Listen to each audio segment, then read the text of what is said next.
Hello, viewers.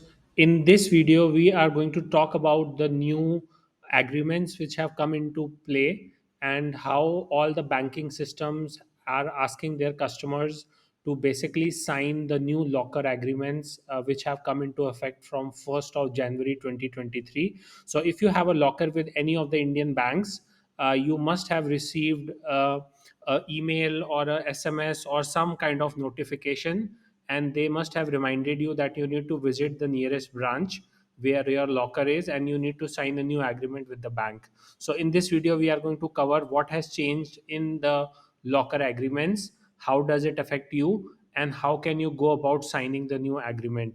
So let's get started.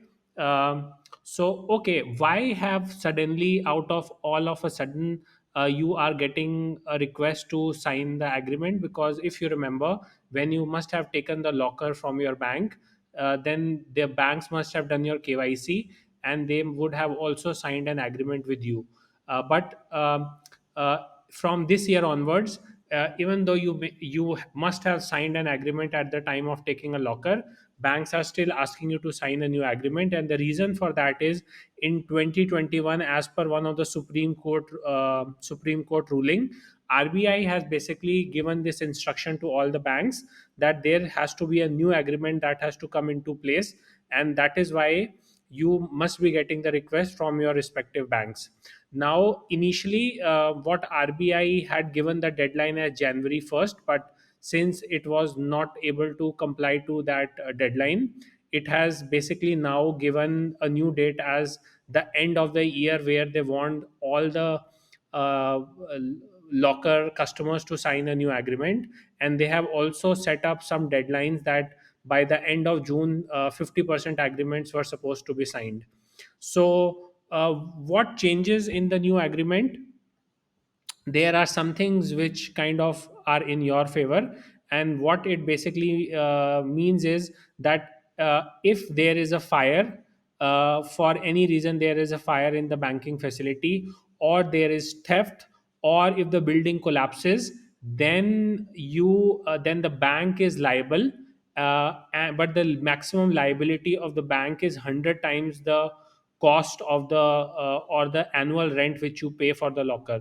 So say for example, if you pay 3000 rupees a year for your to your bank to have a locker with them, then the maximum liability that the bank will have under the new agreement will be 3 lakh rupees. If you say pay a rent of 5000 rupees per year, then bank will have a maximum liability of 5 lakh rupees only. So this has changed. So you should be aware that the new agreement which you are signing will basically change the liability of the banks in case of fire, theft, or if the building collapsing because of any reason. But there are also other scenarios where the bank will not be liable. So I have taken a screenshot from the RBI circular, and what it basically says that if there is an earthquake or a flood or a thunderstorm or a lightning, uh, and for some reason the locker gets damaged, the building gets damaged because of natural calamities of or acts of God, then the banks shall not be made liable in such incidents. So it says bank shall however exercise appropriate care to the locker system, but they will not be held liable in case of any of these natural events to take place. But in case of burglary, dacoity, robbery, you basically, banks are liable maximum for 100 times the annual rent which you pay. Okay, so this is a circular which the RBI basically published in the month of January 23, 2023. And it is giving a clarification that if you may have signed an agreement with the bank between the last circular, which was published somewhere in 2021, and between that period you did sign an agreement with the bank, so you may have to sign some the changes which have come into place. But even though if you don't end up signing, still the new clauses will be made effective. So basically, point number 4 is kind of reflecting on that there may be instances where the revised agreements are at variance with IBA model agreement. In all such cases, all the provisions of the said circular of the RBI thereupon compensation liability of the banks shall continue to apply to banks even if not explicitly signed in the agreements already executed. So that's a good sign for you. If you have already signed an agreement, then you still get protected with the new clauses, irrespective of whether you have put those as annexures or not in this specific year. Now, there is a lot of confusion here, that who pays the stamp duty for this agreement. And what the RBI circular is providing as a guideline is that the cost of the stamp paper in case of any annexures or supplementary documents after the first agreement has been signed, and if there are complementary or supplementary agreement that need to be executed, then for the second time the cost of the stamp paper will be borne by the banks. The but for the first time, most banks are expecting the customer to be paying the stamp duty, and there is a lot of confusion on ground who should be paying for this stamp duty.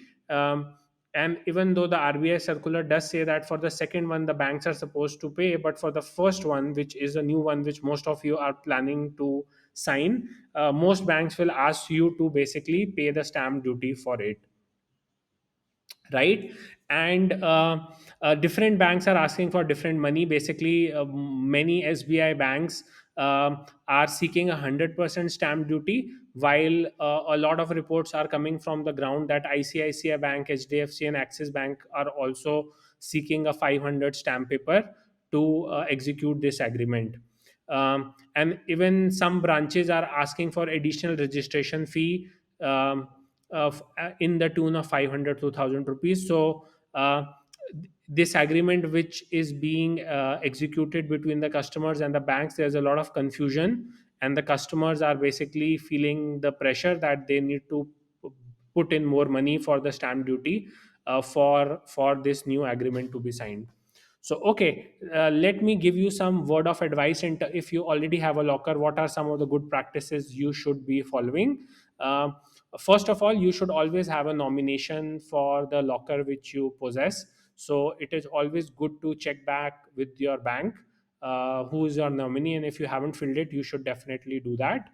Then the other word of advice I would have for you is that you should always the contents of the locker, you should always keep a record of it, and you should keep it safely for future any for any future contingency, that for if any scenario, you should be able to give basically a proof of evidence that what are the contents of your locker. So you should at least maintain a log of it.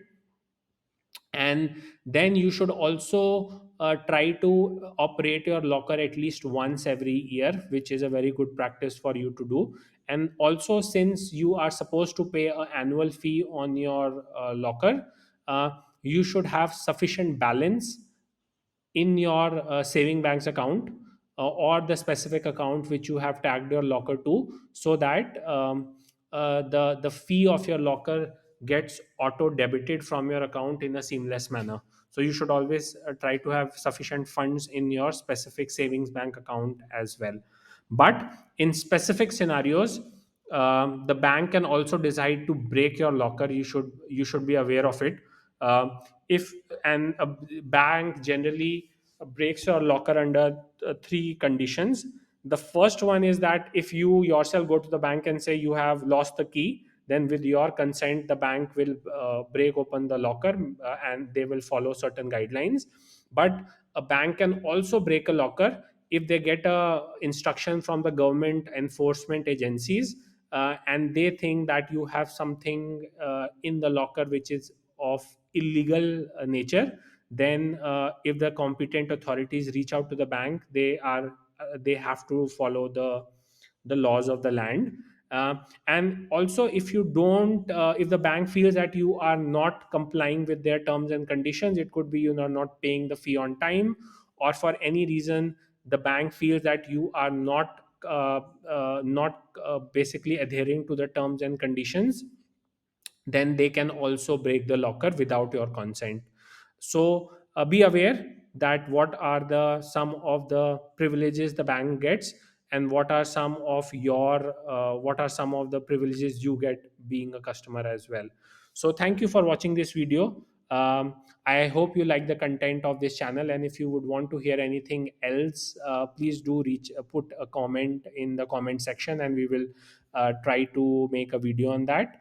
And again, I wish you all the best in your banking journey. Thank you very much.